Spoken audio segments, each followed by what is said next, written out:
Bueno, Javier Ollero necesita pocas presentaciones.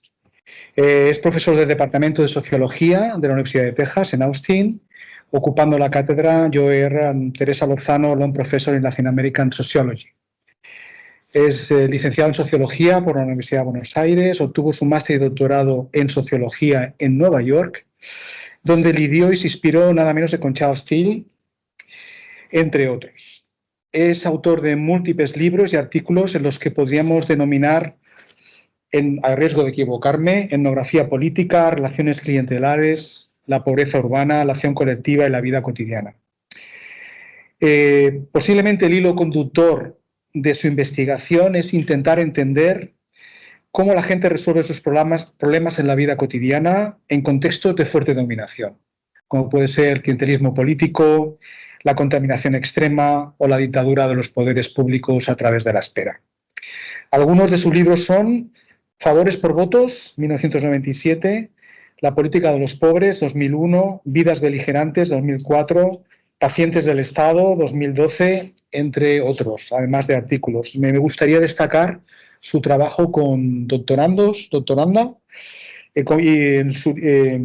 en la violencia entre los márgenes y los límites de nuestro agobiados cómo siguen sobreviviendo los marginados, parafraseando el famoso libro de Larissa Glenlund. También me gustaría destacar su libro como editor de Violencia en los márgenes urbanos, que supongo que esta presentación irá relacionada con él, como editor junto nada menos y nada menos de Philippe Bourgois y Nancy Shepherd Hughes. Su conferencia de hoy, como decíamos, es La violencia en los márgenes y los límites de nuestro entendimiento. Gracias por estar aquí, Javier, y cuando quieras. Muchas gracias. Gracias por estar aquí. Estoy pasando unos meses en Barcelona y la verdad que es un placer para mí compartir algo que si hubiese estudiantes graduados, al menos uno que conozco, les diría que no intenten esto en casa porque no, es medio arriesgado lo que voy a hacer, pero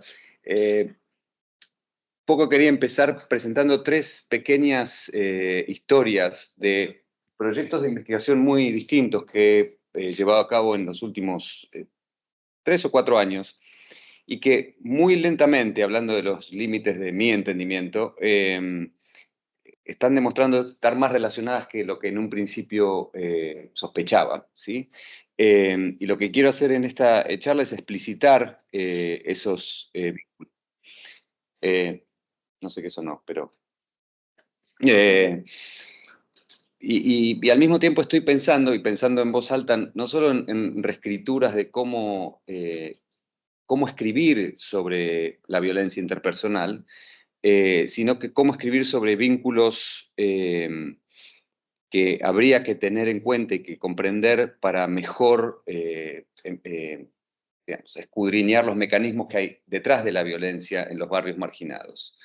Las dos primeras historias que voy a presentar provienen del Gran Buenos Aires contemporáneo, ¿sí? Y después en las preguntas podemos hablar del trabajo etnográfico colaborativo que dio origen a estas historias.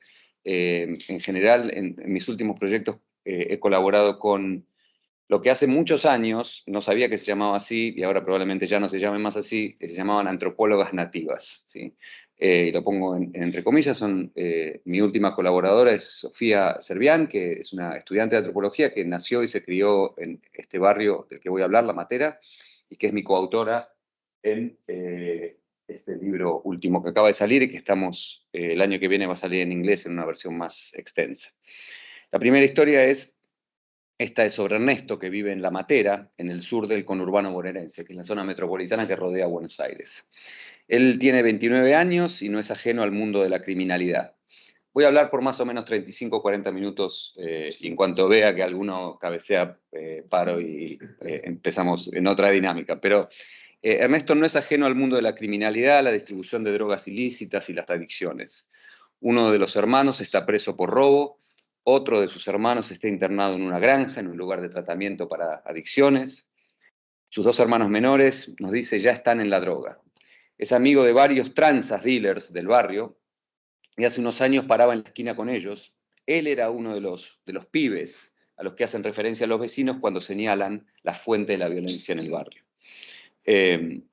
Si tenés familia, nos dice, si tenés familia tenés que mantenerla, tenés que darles de comer, pañales, ropa, que la luz, que el gas. A veces la cosa se pone complicada, la plata no alcanza y viene un tranza, un dealer y te dice, vendeme esto. Y te da 20.000 pesos por semana. Al momento que nos dice esto, 20.000 pesos por semana le daba el dealer, el plan social más abultado otorgaba 7.000 pesos por mes. ¿Sí? Y uno a veces por necesidad, por su familia, lo hace, nos cuenta. Él sabe que la comercialización de drogas ilícitas en el barrio, como en tantos otros barrios populares, funciona con la protección policial, como se le llama, la prote. Hace una semana llegó el patrullero, lo cazaron a los de acá atrás, la policía entró, lo sacó, revisó la casa y el jefe de calle se fue a un costado con la familia que vendía, le pidieron un arreglo y arreglaron, no hicieron nada. La cuota se pasa por semana. Otro tranza me dijo que arreglan con las policías. Arreglamos para que no nos molesten. 30.000 vienen todos los viernes y no molestan. La policía no solo vende protección, sino que también proporciona las armas y las municiones que portan los tranzas y los vecinos. Nos dice Ernesto, es fácil conseguir armas. Hay metralletas, escopetas. La misma policía te las vende. La policía al tranza siempre le lleva fierros. Y él dice, es un pasamanos. A veces uno busca una para defenderse. Hace poquito compré una por 3.000. Me gusta tener una por seguridad. Fin de la primera historia. La segunda ocurría hace algunos años en otra zona caliente del conurbano bonaerense, también en el sur, otro barrio que se llama Ingeniero Budge. Y es la historia de Norma, que en ese momento tenía 45 años. Vive en una casa construida con ladrillos a la vista, madera y chapas. Los exteriores y los interiores de la casa mostraban las marcas que dejaba la adicción de su hijo Pedro, de 17 años, al Paco, que es una suerte de crack local. En la cara exterior de una de las paredes de la casa de Norma, un panel de madera cubre el agujero que hace algunos meses había hecho Pedro cuando en un momento de desesperación por conseguir dinero para comprar su próxima dosis, entró a la fuerza a su propia casa para robar la ropa de su madre y de sus hermanos. Pero la ropa, por eso les digo que no intenten esto en casa porque ya empecé mal con los slides, pero bueno, estas son algunas de las imágenes de los barrios donde estuvimos haciendo trabajo de campo. Eso era La Matera, esto es Ingeniero Budge. La ropa no es la única cosa que Pedro roba a sus familiares más cercanos. La lista es larga, incluye una televisión, zapatillas, platos, ollas, sartenes, una pequeña lavadora e inclusive un inodoro. A pocas cuadras de su casa hay un negocio, Checho, que se especializa en comprar a precios muy bajos la mercadería robada y a revender muchas veces a los dueños originales al doble, muchas veces y muchas veces mucho más del precio que fue adquirido. Norma trataba de no abandonar la casa, había dejado de llevar a su hijo pequeño a la guardería, faltaba las citas del hospital local donde sus hijos menores debían recibir vacunas obligatorias, porque tenía miedo de que Pedro robase otros objetos de valor y que los venda inmediatamente por unos pocos pesos. A la antena de televisión me la rompió, nos dice, para hacerse una pipa para fumar. Con eso fuma Paco. Pero Pedro no solo le roba a Norma, sino que también a sus hermanos mayores, como a Carlos. Carlos es hijo mayor de Norma, es alcohólico, y la última vez que descubrió a Pedro robándole, comillas, lo cagó a palos. Se tiran piedras y botellas de vidrio unos a otros, nos cuenta Norma, y otros vecinos nos comentan lo mismo. Las peleas entre los dos hermanos enfermos son o eran famosas en la cuadra. Impotente respecto de una violencia que se repite con frecuencia bastante brutal, Norma nos confesaba que vivía con miedo ante la posibilidad de que uno de sus hijos matase al otro. En más de una oportunidad vimos como Norma se aseguraba que no hubiese ni objetos, ni piedras en el suelo, ni botellas en los exteriores de su casa para que sus hijos no pudiesen lastimarse seriamente. Y dice Norma, Carlos lo golpeó a Pedro por haberse robado el inodoro. Él lo había pagado. Y hoy, en venganza, Pedro le tiró un adoquín encima del pie para lastimarlo. Mi vida no es vida. A veces me gustaría dejarlos a todos y largarme.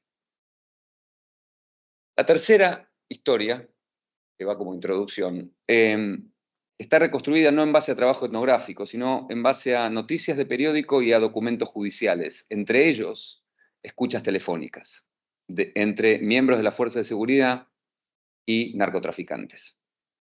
Es la historia de Marina Marsili, que es contadora pública y doctora en economía. Durante casi una década trabajó en el Ministerio Público Fiscal de la ciudad de Rosario, la ciudad más violenta de Argentina, donde se especializó en la persecución de casos de lavado de dinero. Hace unos pocos años, en el 2019, dirigió un equipo que investigaba una de las organizaciones de narcotráfico más poderosas del Estado, que se llamaba el Clan Alvarado.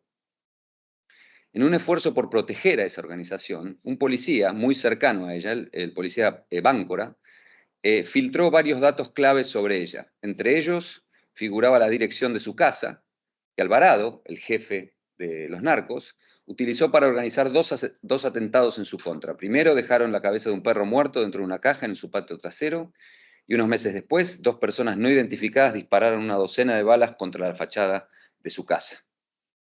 El agente Báncora, el policía, no era el único miembro de la policía estatal que estaba en connivencia con el traficante. Otros 6 agentes de la policía fueron declarados culpables más tarde de colaborar con él. Habían paralizado investigaciones judiciales, facilitado información confidencial, omitido investigar delitos cometidos por Alvarado y miembros de su organización, simulado operaciones policiales para incorporar información falsa a las investigaciones, etc. Entre los agentes que actuaron en connivencia se encontraba el jefe de policía, otro nombre, Luis Quebertoque.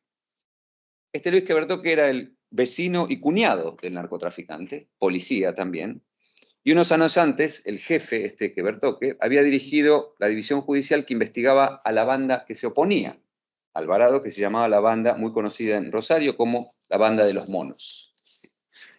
La tasa de asesinatos en la ciudad de Rosario, de casi 1 millón de habitantes, se ha duplicado en la última década, un aumento atribuido en buena parte a las disputas entre el clan de los Monos y el clan Alvarado. Bueno, esas son las 3 historias que quería contar. Y ahora hablar un poquito del contexto general de la investigación y de la especie de reescritura y repensar en el que estoy metido en la actualidad, que es el contexto de violencia en América Latina. Durante las 2 primeras décadas del siglo XXI, la mayoría de los países de América Latina han sido testigos de un aumento de la violencia urbana, lo que convierte a América Latina en la única región del mundo donde la violencia letal, medida en tasas de homicidio, es cierto que es una manera muy masculina de medir la violencia, sigue creciendo sin estar en guerra. Esta violencia, coinciden buena parte de los analistas, no se distribuye de manera homogénea ni social ni geográficamente, sino que se concentra en los territorios donde habitan los más pobres, lo que Bacán llama los parias urbanos. Favelas, colonias, barrios, comunas o villas en distintos países del subcontinente. Ahora, los estudios sociológicos y antropológicos señalan una serie de factores asociados a este carácter cada vez más ubicuo de la violencia en los barrios de bajos ingresos. Obviamente la pobreza, el desempleo, la desigualdad, la acumulación de desventajas estructurales, la falta de cohesión social, de control social informal, de infraestructura social y la doble influencia del tráfico ilícito de drogas y la frágil legitimidad del monopolio estatal de la violencia.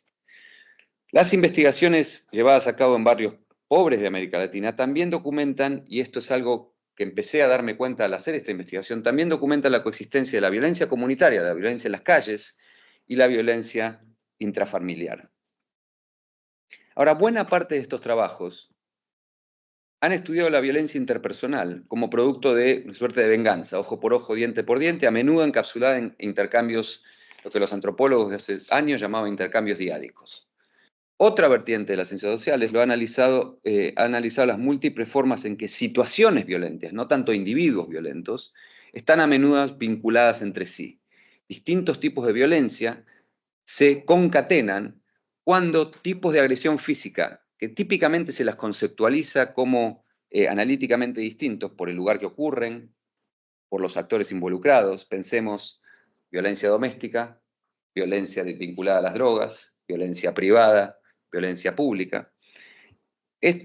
Algunos estudios están viendo que en realidad estas violencias se conectan en secuencias empíricas muy concretas que dan lugar a este ambiente criminogénico que caracteriza muchas áreas donde viven los pobres.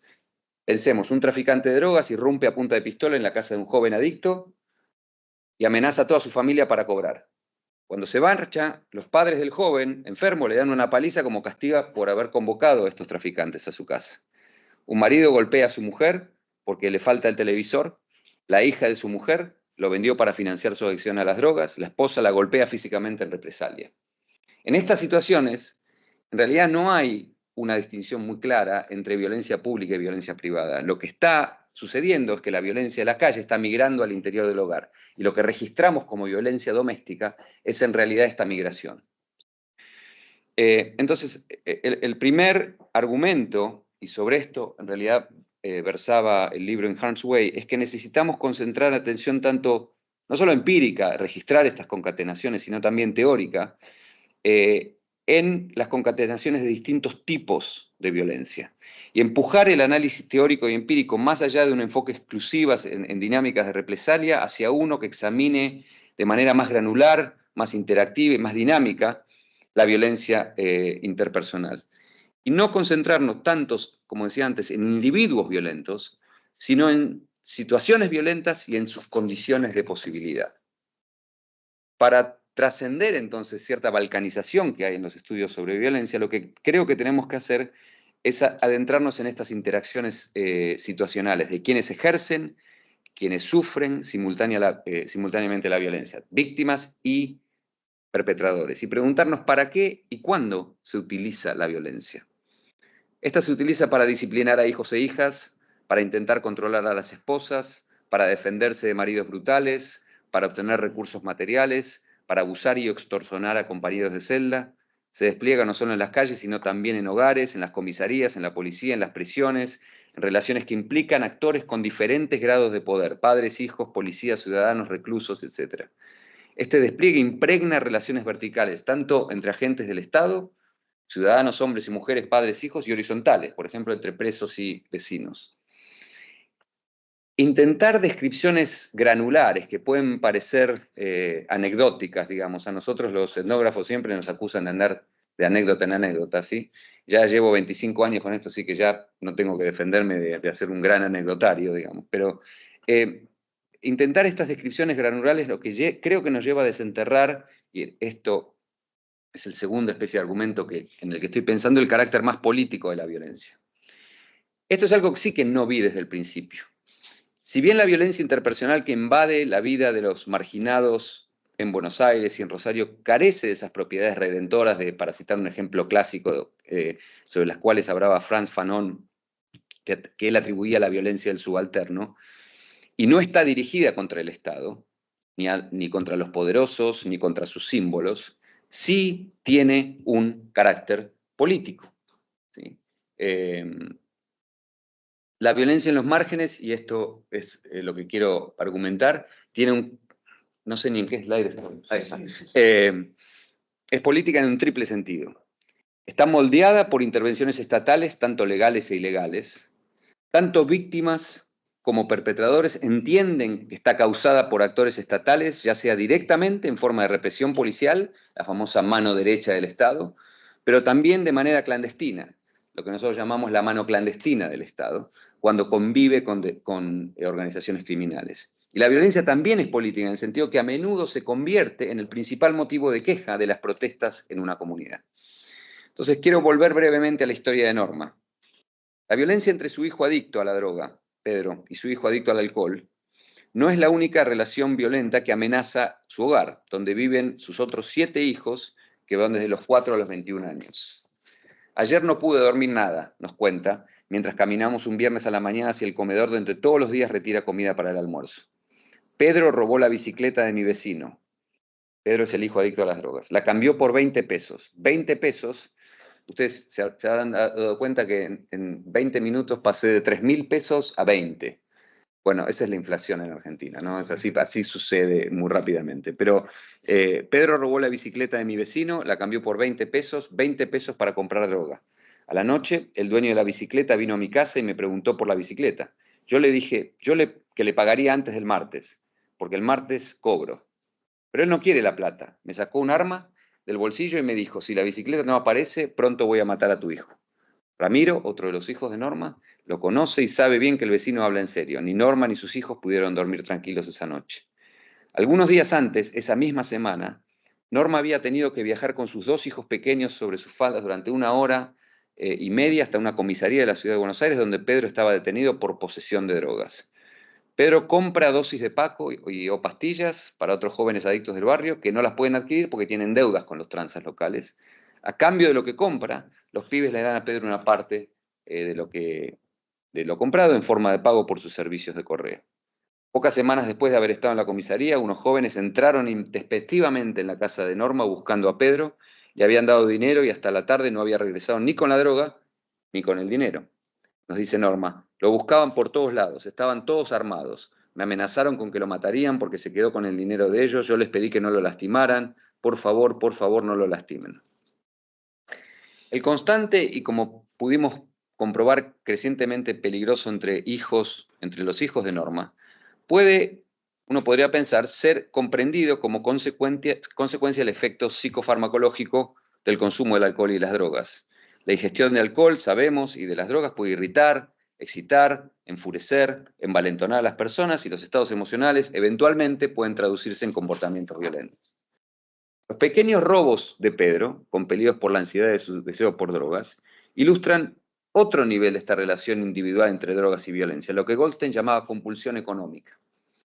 Hasta la proliferación del crack en los Estados Unidos, buena parte de las investigaciones atribuían la violencia que disparaba las drogas a los efectos físicos o psicológicos de la ingestión de drogas o a los intentos de los adictos por conseguir recursos económicos necesarios para mantener el hábito. Esto es, efecto psicofarmacológico o deseo de obtener dinero para consumir. Pero desde mediados de los 80, otras investigaciones descubren en realidad una tercera forma en que la droga y la violencia se vinculan, que es lo que llaman la violencia sistémica. Se trata de la violencia que puede surgir de las exigencias de trabajar o hacer negocios en un mercado ilícito, en un contexto en que las ganancias económicas pueden ser enormes, pero donde los actores económicos no tienen recursos a un sistema legal para dirimir sus disputas. Uno no puede ir al departamento del consumidor y decir, Pedro se consumió la mitad de que me iba a vender, o lo cambió por soda cáustica o talco, la cocaína. ¿Sí? En esta tercera forma, que en realidad da cuenta de la mayor frecuencia en la que la violencia se vincula con las drogas, las interacciones violentas son el resultado de intentos de un sistema informal de control, ¿sí?, que llevan a cabo quienes participan en el mercado de las drogas, que no pueden acudir a otros agentes del sistema formal.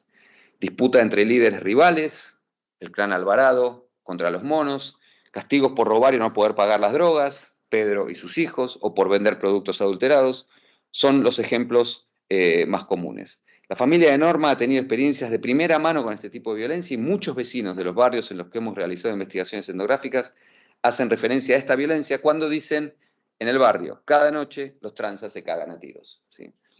Ahora, la historia que acabo de presentar no solo pone en perspectiva la coexistencia en tiempo y espacio real de estas 3 formas en las que la violencia y las drogas se articulan. Cuando en su intento por financiar su hábito o pagar sus deudas, Pedro roba a un familiar y termina en una pelea con un hermano, o cuando jóvenes adictos aterrorizan a Norma y a la familia a causa de las drogas que Pedro nunca distribuyó, también uno ve como el modo en que diversas formas de violencia, que tradicionalmente han sido examinadas como fenómenos separados y distintos, tan separados y distintos que las ciencias sociales dedican revistas separadas y distintas, ¿sí? Revistas de sociología urbana estudian la violencia urbana, revistas de violencia doméstica, violencia interpersonal, la violencia que ocurre en el hogar. En realidad vemos cómo se concatenan. En la medida en que tranzas, mulas, consumidores peleen por pagos, robos o calidad del producto, su violencia pública, una violencia que es inherente a la estructura de mercados y bienes y servicios ilícitos, puede migrar, como decía antes, hacia el interior de los hogares y convertirse, a veces de manera muy, muy brutal, en un motivo de pelea privada entre miembros de una familia. Sin embargo, en el caso de Argentina, en el caso de Colombia, en el caso de México, en el caso de muchos otros lugares, en el caso de Ecuador, ciertamente, lo que no es cierto, a diferencia de los estudios que hay en Estados Unidos, es que la policía esté ausente de este mercado ilícito de drogas, o que solamente aparezca como la mano punitiva, como la mano derecha, como el puño de hierro del que habla Loic Kant. Mi segundo punto sobre la violencia, la dimensión política de esta violencia, y esto tiene que ver con investigación no tanto etnográfica, sino con una investigación basada en escuchas telefónicas, casos de la corte, es que la policía regula esta violencia por medio de relaciones clandestinas con los traficantes. Esto es lo que está, si bien es cierto que al decir de Bourdieu hay que estudiar la mano izquierda del Estado, la mano que asiste, y hay que estudiar la mano derecha, la mano que reprime, también, creo yo, hay que estudiar la mano clandestina del Estado, la que está por abajo de la mesa. En primer lugar, la policía, sabemos en base a esta investigación en curso, proporciona a traficantes con quienes coluden armas muy potentes y municiones, que luego utilizan para llevar a cabo ataques en sus zonas de operaciones. En segundo lugar, los agentes estatales se implican y ayudan a intensificar las violentas disputas territoriales entre grupos del mercado ilícito de drogas, como voy a ilustrar en breve. Y en tercer lugar, a veces estalla la violencia entre agentes de la policía, porque en realidad algunos están conniviendo con traficantes y otros no. ¿Sí? Este es un diálogo que ocurre entre, este es uno de muchísimos que tenemos registrado en base a escuchas telefónicas a casos de la corte. ¿Sí? Entre un traficante y un agente policial, en donde el traficante le dice que quiere comprar un arma y están negociando el precio. ¿Sí? Repito, es el propio Estado que está produciendo estos datos, que no son directamente accesibles públicos, pero como todo, con un poco de contactos uno accede a las transcripciones que hay de estas conversaciones. ¿Sí?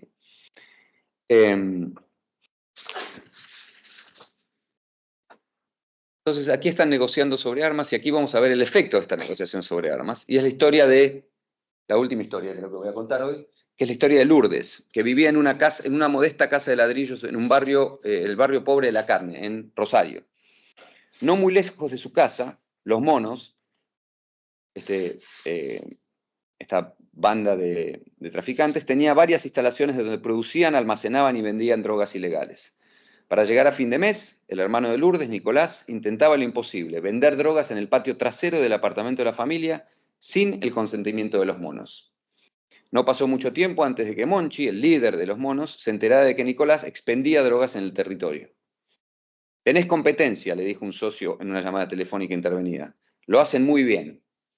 Quizás sin saber que su teléfono había sido intervenido, Monchi, ¿qué hace Monchi cuando se entera de que le están compitiendo? ¿Sí? Lo que hace es llamar a uno de sus contactos en la policía local y lo primero que hace es preguntarle si esa nueva operación está protegida por alguien de la policía. ¿Sí? La llamada intervenida, Monchi tenía clara su intención. Si no está protegido, vamos a enviar a alguien para que lo cierre. Al rato el agente de policía le responde, pueden proceder a reventarlo. ¿Sí? Monchi llamó a su socio para dar luz verde al ataque. Alrededor de las 10 de la noche, dos hombres que trabajaban para él pasaron en sus autos por la casa de Nicolás, abrieron fuego, una de las balas atravesó la pared exterior y dio en el pecho de esta chica de 14 años que murió en camino al hospital. ¿Sí? Yo sé que todas estas anécdotas en la cabeza de alguien, y cuando venía para acá y estaba terminando la presentación, digo, esto va a sonar bastante más confuso de lo que suena en el papel, pero bueno, ahora lo que voy a tratar es de darles algún sentido a todas juntas, bajo el título de traicionar lo que es lo correcto. ¿Sí? Hay un libro maravilloso, clásico, tiene 30 años ya, que se llama Aquiles en Vietnam, de un psiquiatra que se llama Jonathan Shay, y él compara a los guerreros de la Ilíada de Homero con los veteranos de guerra en Vietnam, a quienes trataba por estrés postraumático crónico. Y escribía, Shay, Agamenón, el comandante de los argivos, se adueña inescrupulosamente del premio de honor que los soldados le han otorgado a Aquiles. La experiencia de Aquiles en cuanto a traicionar lo que es lo correcto, sus reacciones a esa experiencia son idénticas a la de los soldados estadounidenses en Vietnam, dice él. Aquiles literalmente se vuelve loco, ¿sí? Y empieza a desplegar una violencia supuestamente irracional porque le sacaron el premio que le habían prometido. Y él dice que esa, en tanto experiencia, es muy parecida a lo que él estaba viendo en su consultorio con quienes volvían de Vietnam. Y Shay emplea una frase, dice, lo que es lo correcto, para englobar los supuestos comunes que fueron violados por los detentadores de responsabilidad y la confianza en Vietnam. Esas expectativas normativas, convenciones, valores sociales compartidos expresados en la palabra griega temis, constituyen un orden moral, dice. Cuando un líder dice Jay, destruye la legitimidad del orden moral del ejército traicionando lo que es lo correcto, inflige heridas múltiples a sus hombres.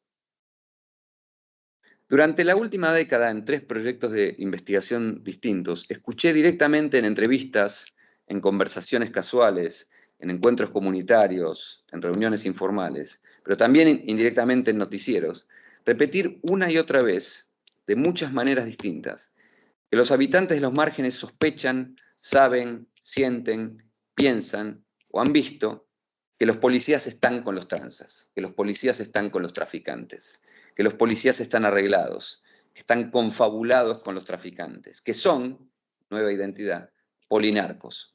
¿Sí? Y que las autoridades traicionan lo que es lo correcto. Es cierto que los barrios marginalizados no son comparables a ese mundo moral unificado que puede ser un ejército y que describe Jay, pero los desposeídos también tienen expectativas éticas compartidas, y entre ellas se destaca una, que es que la policía los proteja y que no viole la ley. En las mentes y los corazones de los vecinos con los que hemos conversado durante los últimos 20 años, no proteger a los ciudadanos comunes y violar la ley equivale a traicionar esa expectativa ética, traicionar lo que es lo correcto.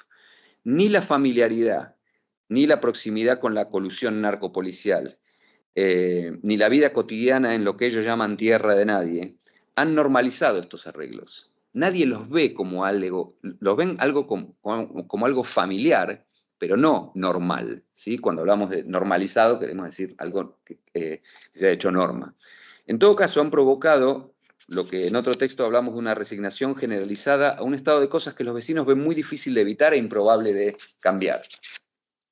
Ahora bien, y en esto es lo que estoy luchando por comprender, y esos son los límites de mi entendimiento ahora, no tanto de la literatura.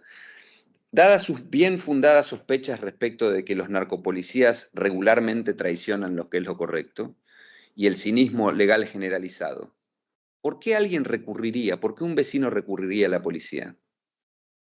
En muchos casos encontramos que la gente tomaba, lo que se dice ahí, tomar el toro por las astas. A falta de maneras alternativas de afrontar la adicción, padres y madres emplean la violencia contra sus hijos e hijas con la intención de evitar que sean asesinados o violados, como nos dijo alguien, por estar involucrado con las drogas. Ahora bien, no creo que sea tarea del etnógrafo juzgarlos, y no estoy en posición de saber si tienen razón en sus apreciaciones, o si la violencia que perpetran contra sus seres queridos consiguen lo que ellos esperan que consiga.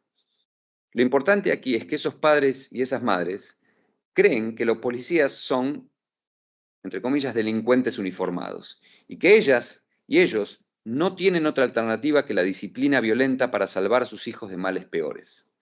La colusión narcopolicial, como la violencia, entonces viaja al interior de los hogares pobres y configura interacciones entre los miembros de una familia. Antes decía que la violencia migraba al interior del hogar. La colusión también viaja al interior. Y lo que en principio aparece fenomenológicamente como un comportamiento brutal, con cierto esfuerzo interpretativo, que puede ser que sea limitado y puede ser que sea incorrecto, uno lo ve como una respuesta a una traición de lo que es lo correcto. ¿Sí? Y termino con un giro más, y ahí sí termino. Bueno, media hora, está bien. Hace calor. La relación entre colusión y violencia no es unidireccional, no es que solo va al interior del hogar y da forma a esa violencia, sino que se trata de una relación recíproca. La violencia también configura la colusión. La violencia sistémica del narcotráfico, la que aparece cuando los dealers o tranzas son asaltados, heridos o asesinados para cobrar deudas o eliminar la competencia, estimula a todos los actores de este mercado clandestino a buscar la protección policial, no solo para hacer negocios, sino para hacerlos de la manera más físicamente segura posible. ¿Sí? Entonces, la colusión da lugar a la violencia da lugar a la colusión. Y sobre esto podemos conversar porque, si bien durante mucho tiempo se ha hablado de que la colusión de la violencia a la violencia solo cuando se rompen estos pactos, pensemos el caso de México y el PRI, digamos. La violencia estalla en México cuando el PRI pierde la hegemonía electoral, ¿sí? Y lo vemos hoy con la ruptura de pactos colusivos en el Ecuador, por ejemplo, ¿sí?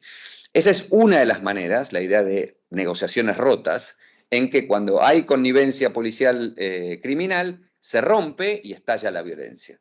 Pero hay otras, muchas otras maneras en que la colusión le da forma a la violencia. Una de las cuales es lo inverso de este escenario, que es cuando la colusión funciona bien, y esto obviamente a mí me cuesta recomendarlo como política de Estado, que es que si van a hacer corrupción, la hagan bien, así la violencia baja, ¿sí?